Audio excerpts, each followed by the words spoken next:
¿ya? Nuestro objetivo hoy día va a ser comprender y analizar lenguaje figurado del género lírico. Ese es nuestro objetivo. Ya está en base a la última clase que yo les envié a través de su correo con la cápsula del video. El lenguaje figurado, chicos, nosotros lo podemos encontrar en diferentes instancias. Ya ustedes en la clase anterior vimos que el género lírico tenía elementos, ¿ya? Y uno de esos elementos era la connotación y la denotación, ya que están intrínsecamente en el género lírico. La denotación es cuando el lenguaje es literal, ya cuando a través de un significante, o sea, de un texto, de un diccionario, podemos encontrar el significado literal de la palabra. En cambio, la connotación es un lenguaje figurado, ¿ya? Es el lenguaje que nosotros le entregamos a las palabras en un doble sentido, ¿ya? Vuelvo a repetir, si están sacando apuntes, denotación es el significado del diccionario, ¿ya? Denotación es igual al diccionario. En cambio, connotación es igual al lenguaje figurado, ¿ya? Al que nosotros le entregamos de manera personal. ¿Ya? Entonces, el género lírico está relacionado con la expresión, ¿ya? Yo le decía que el plano del lenguaje tiene estos dos niveles, la denotación y la connotación, y el género lírico ocupa mucho de la connotación. ¿Por qué ocupa mucho? Porque su función principal es expresar sentimientos, ¿ya? Y al expresar sentimientos, a veces las palabras de forma literal no nos alcanzan. Entonces, ¿qué es lo que pasa? Que el interlocutor o el hablante lírico ocupa expresiones que sirven para metaforizar el lenguaje, para expresarlo de una manera mucho más subjetiva, ¿ya? Entonces, nosotros en la clase anterior estuvimos trabajando con textos, con, ¿cómo decirlo?, con poemas que ustedes tenían que trabajar. Y ahí esos poemas, entre ellos estaba este, que por ejemplo es Amigo, de un escritor chileno que se llama Pablo Neruda. Lo vamos a leer y vamos a ver su denotación y connotación. Ahora bien, este poema tiene una importancia relevante porque acá hay un destinatario que le escribe a su amigo, ¿ya? Y la primera pregunta que ustedes hicieron es, ¿qué le ofrece el hablante del poema a su amigo? ¿Alguien me puede decir qué es lo que le ofrecía este poeta o este hablante a su amigo en ese poema? ¿Qué es lo que ofrecía? ¿Qué es lo que ofrecía este hablante? Amistad, Ya, su muy lealtad, bien, su sinceridad y su amor. muy bien, es perfecto, ¿ya? Entonces, le ofrece varias cosas, su amistad, su sinceridad, su amor, pero hay algo que le ofrece directamente, que nosotros consideraríamos como un objeto abstracto. ¿Qué sería? Algo que estaba dentro de su cuerpo, dice. Su alma. Muy bien, ahí estaba, ¿ya? Eso es lo más grande que pudo ofrecer este hablante, su alma, ¿ya? Y acá es importante parar, ¿por qué? Es relevante que ustedes comprendan que al momento de hacer una poesía, significa que el hablante no quiere sacar su alma. Supongamos que la alma fuera este libro, ¿ya? El hablante no quiere sacar su alma y entregárselo, ¿ya? ¿Qué es lo que quiere decir? Que probablemente su amor, su amistad es tan grande que es capaz de entregar algo que nosotros no podemos ver, ¿ya? Porque el alma no es como este libro, el alma no es como mi mano, el alma no es como este polar, sino que el alma es algo intangible, y no todas las personas creen, pero las personas que creen en el alma pueden decir que son capaces de entregarla porque es algo puro, es como entregar el corazón, ¿ya? Es como una expresión de sentimiento profundo. Entonces, en la poesía, si hubiese utilizado la denotación, o sea, el lenguaje literal, significaría, toma, acá está mi alma, y la otra persona lo recibe, ¿ya? Pero la poesía utiliza la connotación, ¿ya? Que es el lenguaje figurado.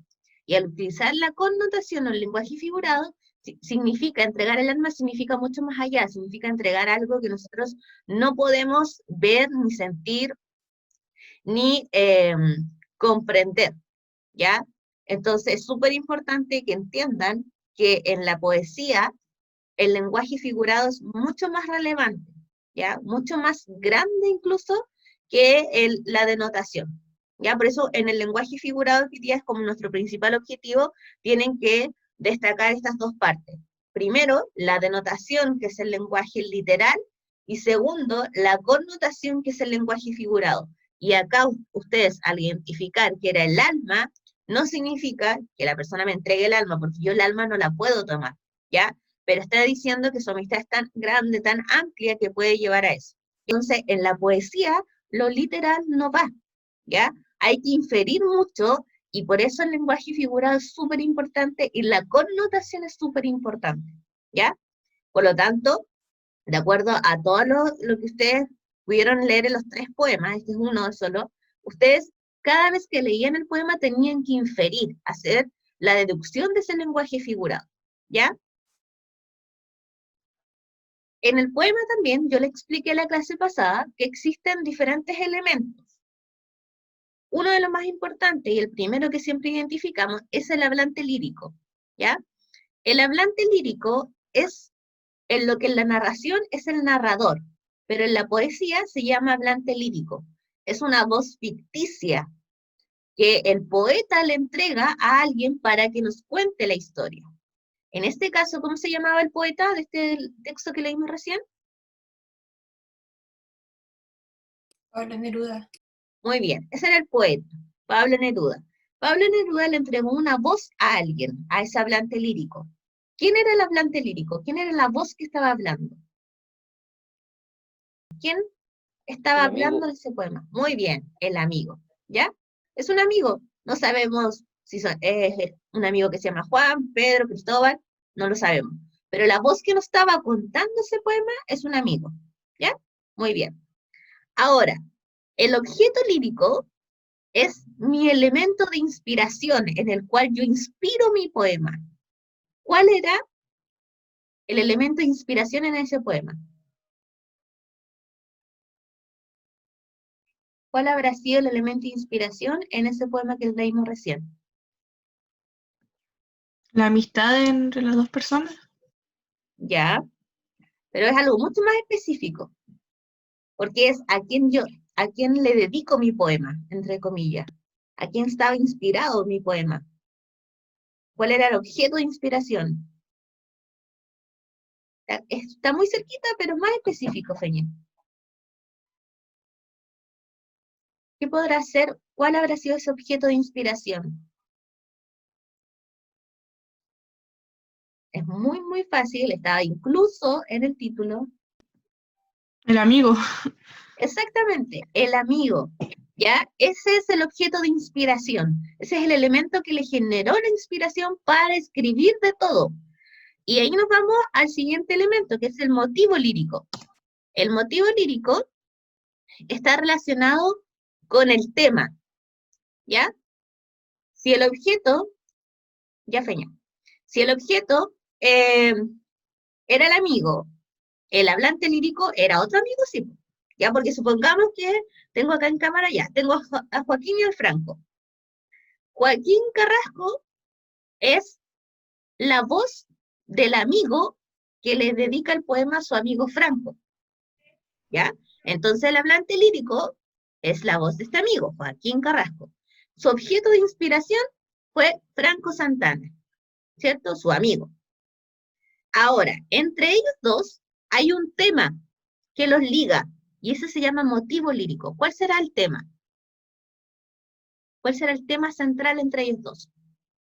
Entre el hablante y el objeto. ¿Cuál será ese tema?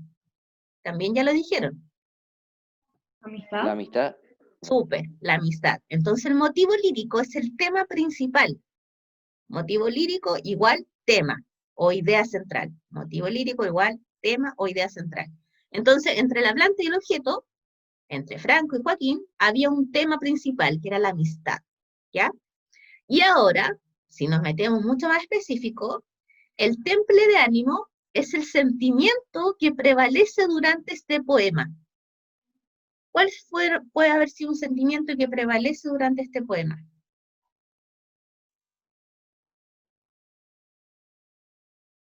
¿Cuál será?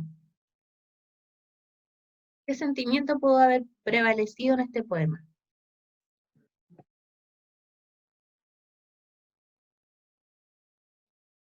Tic tac, tic tac.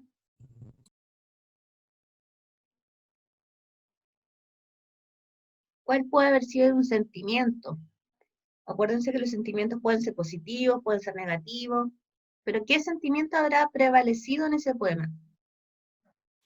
La alegría. Muy bien. ¿Querer dar algo a tu amigo? Muy bien, la alegría, la querer dar, pero eso especifícalo como un sentimiento. La alegría es un sentimiento. ¿Qué otro sentimiento podría haber existido? Amor. Amor, muy bien. Ya, un sentimiento de amor hacia su amigo. ¿Qué más? ¿Qué otro sentimiento pudo haber prevalecido?